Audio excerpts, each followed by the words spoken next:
Bill Moisman here.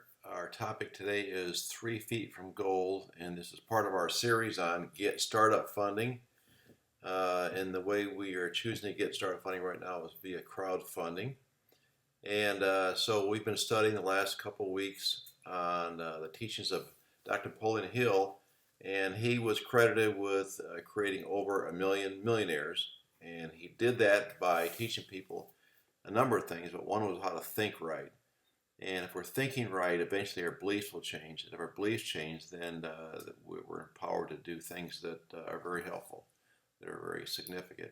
So today we're still in the introduction of the book, Think and Grow Rich, and we're going to talk about the story 3 Feet from Gold.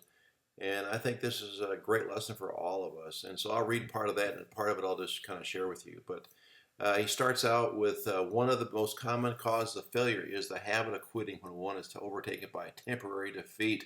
How true is that? Oh, every person is guilty of this mistake at one time or another. An uncle of R.U. Darby was caught by the gold fever in the gold rush days. And when he went west to dig and grow rich, he had never heard that more gold has been mined from the brains of men than has ever been taken from the earth. He staked a claim and went to work with a pick and a shovel. The going was hard, but his lust for gold was definite. Boy, how often do we start on a project and we're so enthusiastic, at first nothing stops us. But after weeks of labor, he was rewarded by the discovery of a shining ore. He needed machinery to bring the ore to the surface. Quietly, he covered his mind, retraced his footsteps to the home of Williamsburg, Maryland, told his relatives and his neighbors about his strike. They got together the money needed, their crowdfunding, to buy the machinery. The uncle and Darby went back to work in the mine.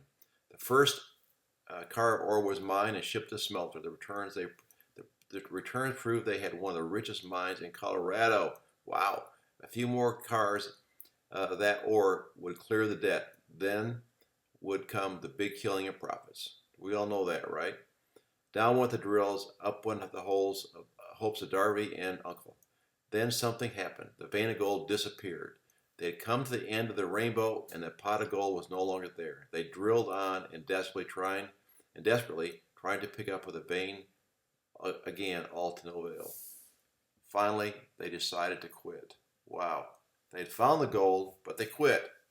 They sold the machinery to a junk man for a few $100s and took the train back home. Some junk men are dumb, but not this one. He called the mining engineer to look at the mine and do a little calculating. The engineer advised that the project had failed because the owners were not familiar with the fault lines. Huh? How often do we miss the fault lines on whatever we're working on? His calculations showed that the vein could be found just 3 feet from where the Darbys had stopped drilling. Wow. That is exactly where it was found. The junk man took millions of dollars in ore from that one mine because he knew enough to seek the expert counsel before giving up. What great advice, huh? Most of the money which went into the machinery was procured to the efforts of R.U. Darby, who was then a very young man. The money came from his relatives and neighbors because of their faith in him. He paid back every dollar of it, although it was years in doing so. Long after Mr. Darby recouped his loss many times over, when he made the discovery that the desire can be transmuted into gold. The discovery came after he went into business of selling life insurance.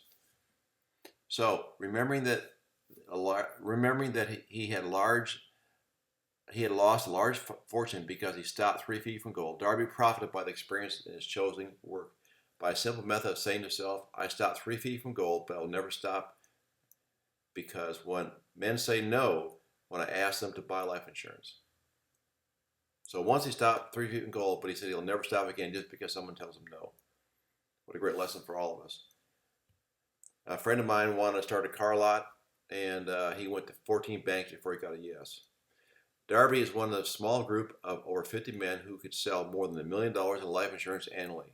And that was back in the days when $1 million was a lot of money, and the only kind of policy he could buy his whole life, so it was very expensive. He owes his stickability to the lesson he learned from his quitability in his gold mining business years. Before success comes in any man's life, he is sure to meet much temporary defeat and perhaps some failure. When defeat overtakes a man, the easiest and most logical thing is to quit. That's exactly what the majority of men do. So hopefully Those of you listening to this video are not the majority of men. And we'll continue this next week. This is some great stuff about thinking right, believing right, and then acting right. And challenges, temporary challenges come to all of us. So at the end of this video, there'll be a trailer that will link you to that will point you to our weekly teleseminar at 7 p.m. every Tuesday, 7 p.m. Central Time. So be sure to get that phone number, and we'll see you next week. This is Bill Moist. Till then.